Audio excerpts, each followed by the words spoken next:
আজকে আমার শ্বশুর আব্বা বলছিল তার মেয়ের বিয়েতে নাকি সে কিছুই খেতে পারেনি। বিয়ের মধ্যে কত কিছু আইটেম রান্না করা হয়, কিন্তু সে নাকি ঠিক মতো কোনো কিছুই খেতে পারেনি, যার কারণে আজকে বলছিল কিছু পোলাও আর মাংস রান্না করতে। এই তো বিয়ের মধ্যে কিছু গরুর কলিজা রেখেছিল, সেইগুলোই সকাল সকাল আমার শাশুড়ি মা ভিজিয়ে নিয়েছে রান্না করার জন্য। সাথে কিছু গরুর মাংস ছিল, একসাথে এগুলো রান্না করবে। সত্যি বলতে মেয়ের বিয়ের মধ্যে বাবা মা কিন্তু কিছুই খেতে পারে না, কারণ তাদের ঘাড়ে তো অনেক অনেক দায়িত্ব থাকে। এত চাপের মাঝে কোনো কিছুই খাওয়া হয় না তেমন। সত্যি বলতে আমি নিজেও তেমন কিছু খেতে পারিনি বিয়েতে। নিজেদের বাড়ির অনুষ্ঠান ওই 4-5 দিন আমরা কেউই খেতে পারিনি তেমন, কারণ আমরা সবাই একটা চাপের মধ্যে ছিলাম। এই তো মাংসগুলো এখানে ভালোভাবে ধুয়ে নিয়েছে, মায়ে এখন মাংসগুলো মাখিয়ে নেবে। আজকে ভাবলাম এই মাংসগুলো আমি আমার যে নতুন মাল্টি কুকার এসেছে সেই মাল্টি কুকারে রান্না করব, কারণ গ্যাসের চুলায় রান্না করলে মাংস তেমন গলতে চায় না। আবার এখন তো রাত হয়ে গেছে, এখন আর মাটির চুলায় যাব না।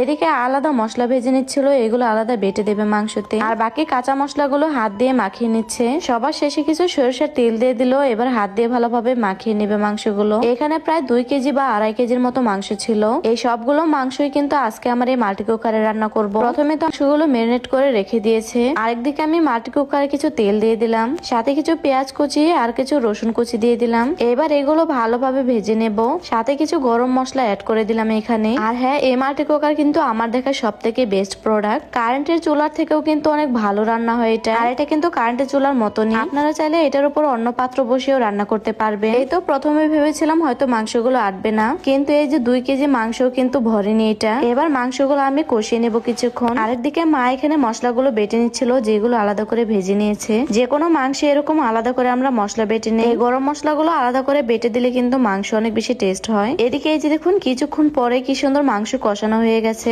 আমার শাশুড়ি মা দেখে বলছিল গ্যাসের চুলার থেকেও নাকি ফাস্ট রান্না হয়, বলছিল এত বেশি পাওয়ার এটা। চুলায় রান্না করলেও তো এত তাড়াতাড়ি কষানো হয় না, আবার কি সুন্দর তাড়াতাড়ি নরম হয়ে গেছে মাংসগুলো। সত্যি বলতে এটাই গরু মাংস রান্না করে অনেক বেশি মজা পেয়েছি, কোন রকম ঝামেলা ছাড়াই, কোন রকম আগুনের তাপ ছাড়াই। কত আরামে এখন রান্না চুলার মধ্যে পোলাও রান্না করে নিচ্ছে। আরেকদিকে মাংসগুলো রান্না হয়ে যাচ্ছে, আমি একটু পাওয়ারটা কমিয়ে দিয়েছি। পাওয়ারটা কমিয়ে দিয়ে কিছুক্ষণ এভাবে বসিয়ে রেখে দেব, এতে মাংসগুলো একদম নরম হয়ে যাবে। এটার কিন্তু অনেক সুবিধা আছে, একদম পাওয়ার কমানো যায় আবার বাড়ানো যায়, যেভাবে খুশি সেভাবে রান্না করা যায়। যাই হোক, অবশেষে কিছুক্ষণ পরে রান্না হয়ে গেল, আর মাংসগুলো এত পরিমাণে নরম হয়েছিল, অনেক বেশি মজা হয়েছিল আজকের মাংসগুলো। এখন থেকে ভেবেছি মাল্টি কুকারে মাংস রান্না করব, তাছাড়াও যে কোনো রান্নায় অনেক বেশি সুন্দর হয়। যাই হোক, সবকিছু অনেক তাড়াতাড়ি রান্না হয়ে গেল আজকে। এবার আমরা বাড়ির সবাই মিলে খেতে বসবো। আমি, আমার শ্বশুর শাশুড়ি, আমরা 3 জনে খেতে বসে গেলাম, আর আমি এখানে দাঁড়িয়ে দাঁড়িয়ে সবাইকে বেড়ে দিচ্ছিলাম। যাই হোক, এই ছিল আজকের ভিডিও। চলে আসবো পরবর্তীতে অন্য কোনো ব্লগ ভিডিও নিয়ে। সবাই ভালো থাকবেন।